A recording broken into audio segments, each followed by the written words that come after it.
Танец молодым играем, дружно всех поздравляем и желаем только одного, чтоб невзгоды и печали стороною пролетали, жизнь текла, как сладкое вино. В этот день прекрасный, светлый, рады и мать, отец и дети, веселятся гости и родня.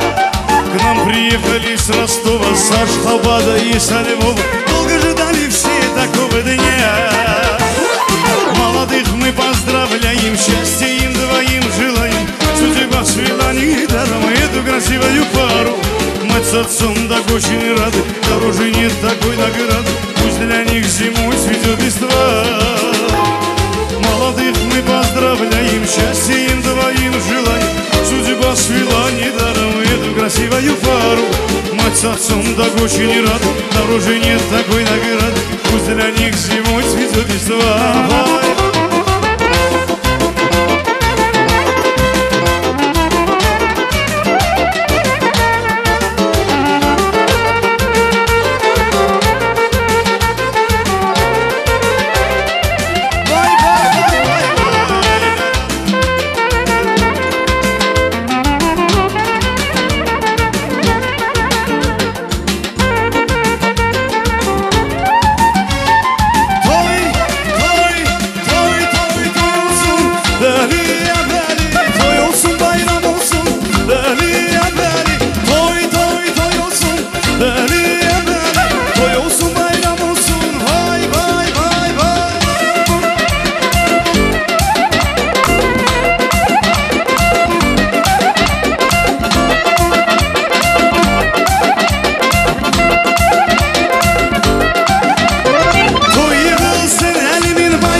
şadiyan tantını çünkü bugün toy toy.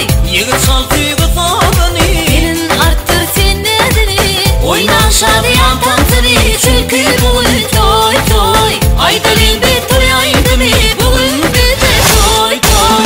Şagalan şadiyan kimi bugün bizde toy toy.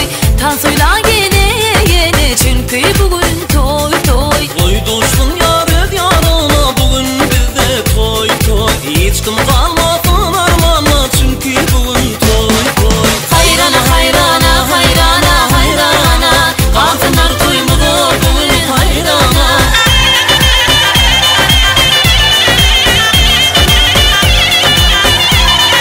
Divana divana divana divana.